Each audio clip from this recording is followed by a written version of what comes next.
皆さんこんにちは、ママキャンです。大変更新が遅くなってしまいまして申し訳ありません。本日は7月1日8時です。気温が27度で湿度が 77% でかなり蒸し暑いです。はい、今日から1週間エクストリーム防災訓練という形で取り組んでいきたいと思います。今梅雨で大雨になってて各地方で警報がバンバンなっているようなところなんですけど、はい、8時になりました。ママキャンのチャンネルの方ではいろいろ防災のアイデアに関してご紹介させていただいてるんですけど、特にポータブルトイレとか非常用トイレ、防災用トイレというのが人気のネタになってるんですけど、それね1週間このくらいの用意があれば OK ですよっていう動画を撮影しようと思ってたんですよ。ただその1週間このくらいの量あれば大丈夫ですよっていうのはどこかのサイトとか情報とか引っ張ってきたデータでこのくらいだったら大丈夫だろうっていう情報で作ろうと思ったんですけど、思いのほか皆さんが期待していただいているにつけそんなどっかから引っ張ってきた情報でこのくらいの量あれば防災 OK ですよとかこのくらいの量あれば備蓄 OK ですよなんて簡単に言っていいのかなっていう疑問がすごく湧いてきちゃって、実際やっぱり私はそのママキャンの名にかけてというか防災マニアとしての変態の名にかけてここはちょっと自分で防災訓練という形でずっと一日中24時間ポータブルトイレを使いっぱなしの状態で1週間実際どれだけ消費するのかとかどれだけの回数トイレに行くかっていうのを自分自身で体験したものを一例にはなるんですけども実際自分が自信を持ってこれだけあれば大丈夫でしたよっていうお話をさせていただけるように本当にトライしてみようという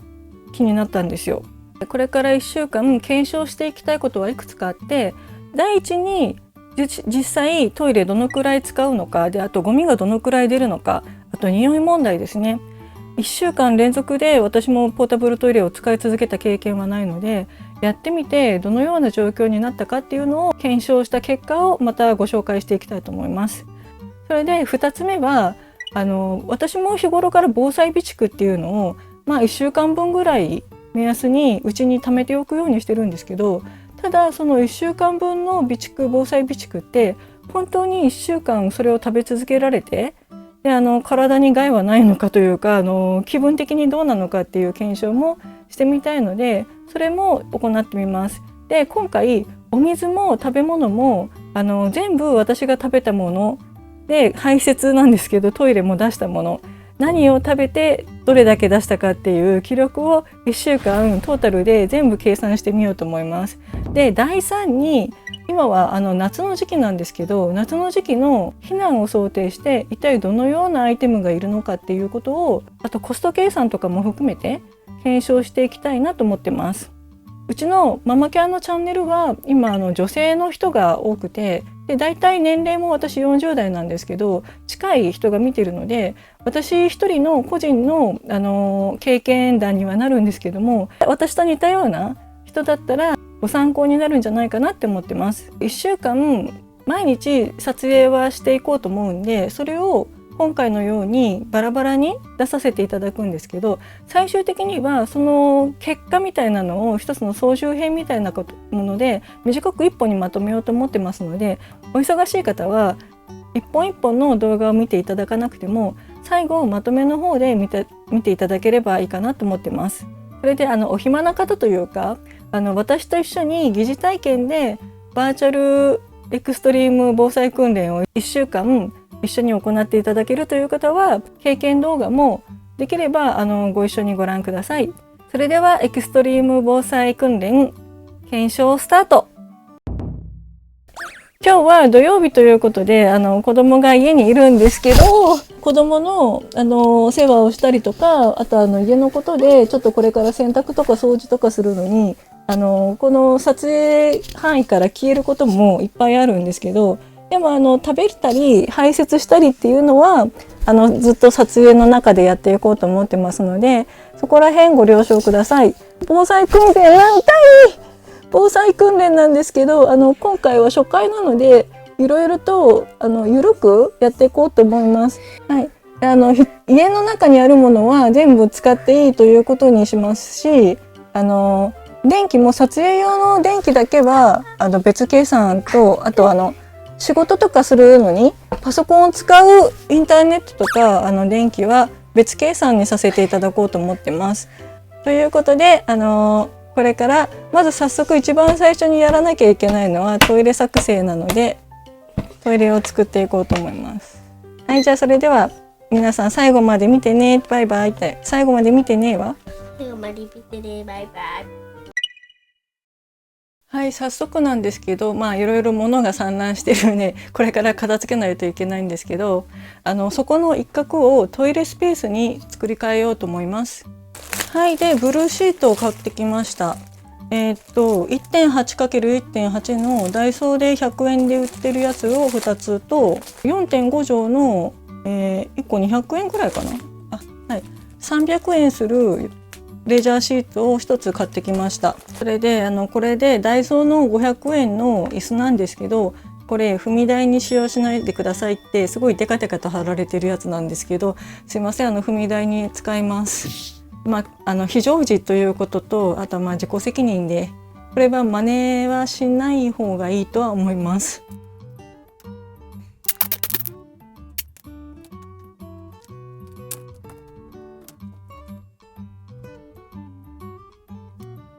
後で剥がしやすいように養生テープを下地にした後に上に白い布テープをつけてます。はい、天井もこんな感じでだいぶちょっと汚いんですけど、それでだいたい水平に垂らしたらこういう風に四角くなるかなと思ってやってみてます。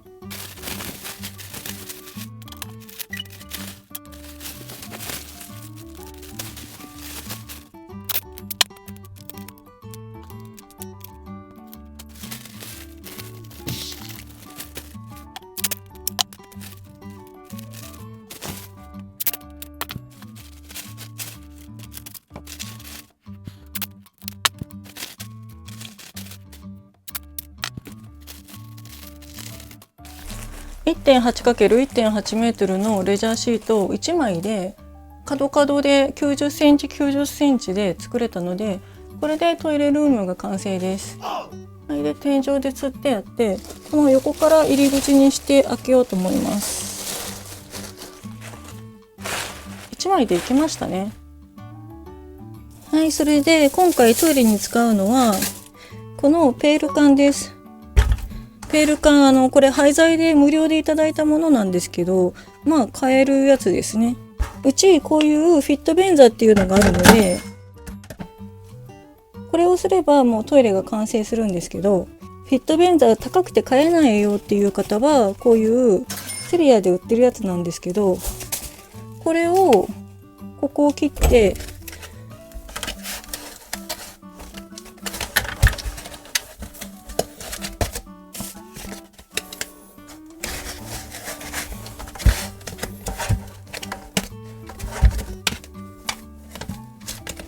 よいしょ。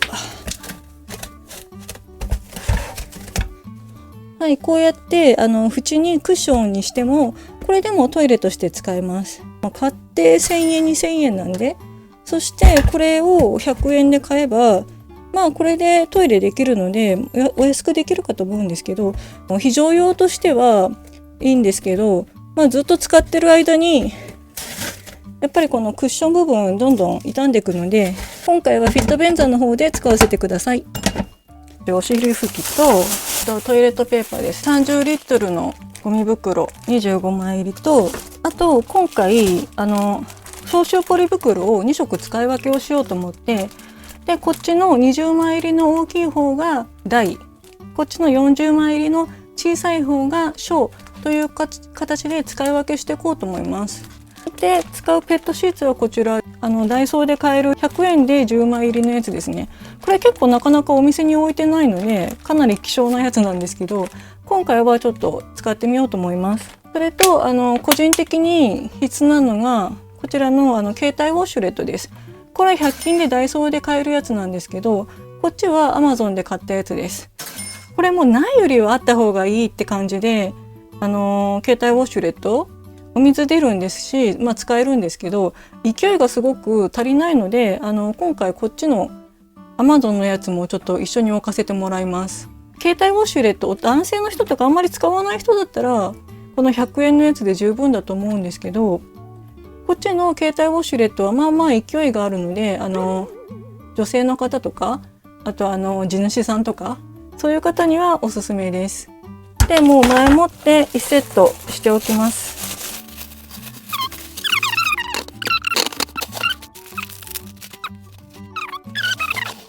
これレジャーシートを床に一応敷いておきます。子供とかが使うとたまに周りに飛び散ったりとか、今回私だけなのでめったに下が汚れることはないと思うんですけど、一応養生のレジャーシート引いておきます。あとはこれも100均で売ってる開くだけのゴミ箱入れで、これ45リットルのゴミ袋をここにかけておきます。これで簡易トイレが完成しました。はい、トイレ作ってるだけで1時間経過しました。それでですね、こちらのカゴの方に今回使ったペットシーツと、こうやって使ってったものをここにメモしながら、必要だったものをこっちに入れていきます。例えばペットシーツを1袋使ったら1袋はなくなってゴミになってくるんですけど、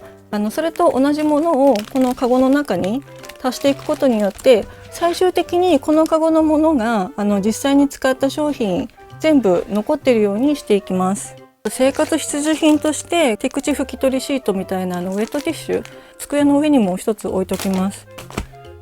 で、あとティッシュですね、鼻をかんだりするのに使うので、3つ入り100円のダイソーのやつなんですけど、まず1つ使うのでこれ1つカゴの中に入れておきます。こんなとこかな。今9時半ぐらいなんですけど、もうちょっとめちゃめちゃ喉が渇いちゃったのでペットボトル1本いただきます。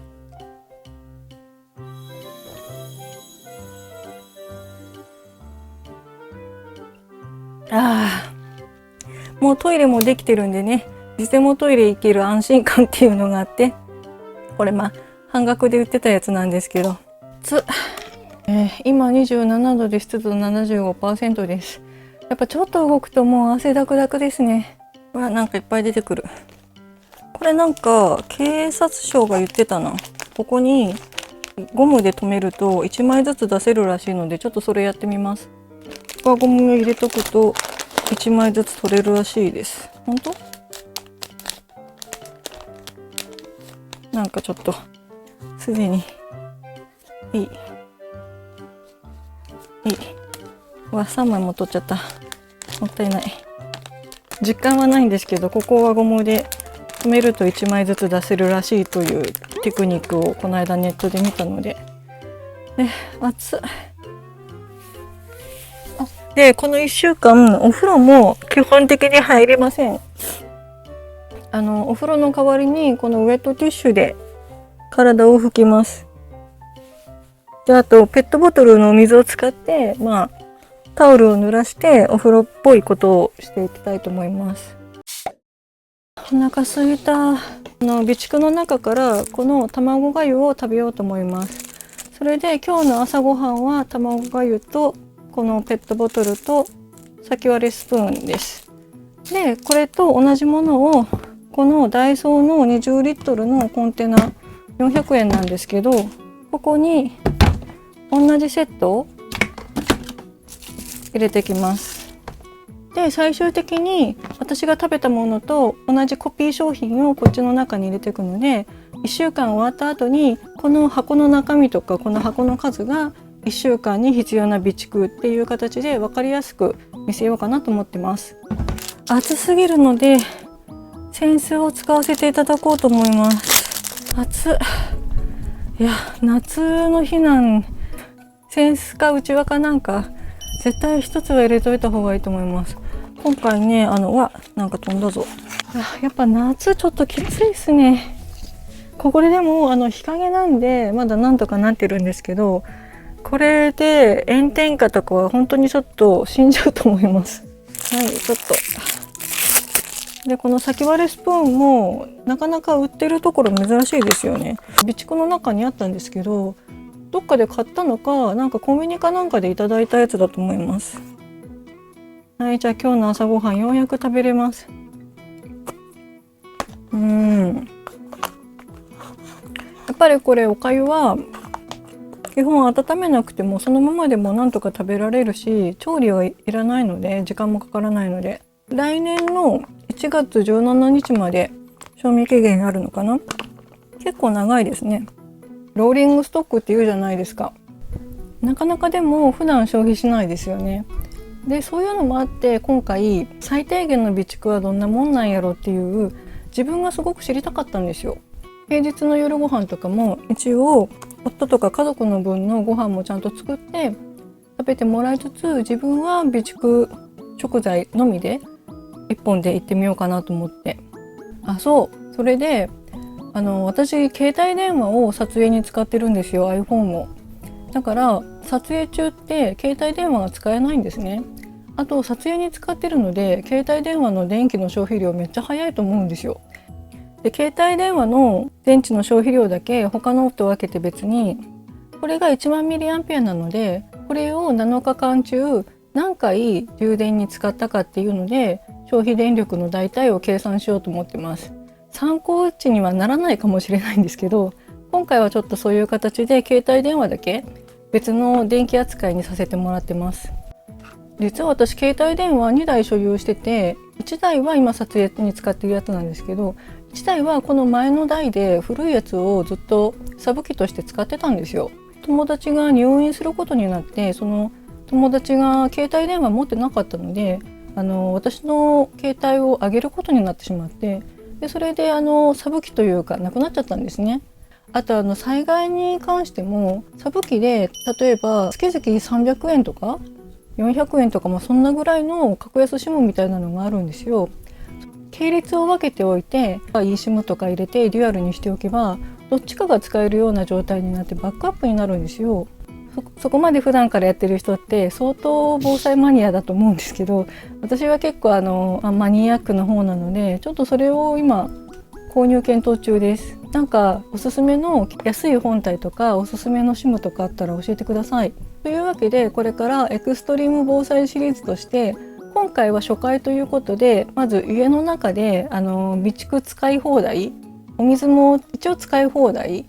でトイレも使い放題で制限なしで1週間どのくらい食べてどのくらい電気とかお水とか使ったかっていう、それを実証データを取るための初回になってます。でゆくゆくはこれをもう制限付きだったり、あとこの部屋を掃除しないといけないんですけど、もうちょっと部屋が広くなったら猫と一緒に防災訓練したり子供と一緒に防災訓練したり、あとちょっと結構難しくなってくるんですけど、車中泊で防災訓練1週間とか、3日とかっていうそういうシリーズもちょっとこれから撮っていこうかなと思うんですよ。やっぱり実践しないとアイデアは生まれないし、実証データがないと説得力がないと思うんですね。なのでこれから私は自分の身をもっていろいろ体験して、でそこから得た知識とかアイデアを皆さんに共有していこうかなと思います。お急ぎの方はシリーズが進んでいく間にちょこちょこまとめ動画とかまとめブログみたいなので情報をさっと短時間で吸収していただけるようなページを作ったり動画を作ったりっていうのも今後やってきますので、こちらのまとめのものだけご覧いただいても概要はわかるようにと思ってます。お暇な方とか、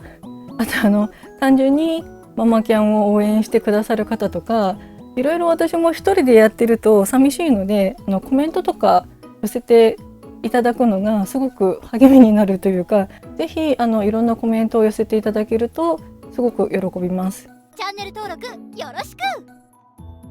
やっと10時になりました。8時開始からようやく2時間なんですけど、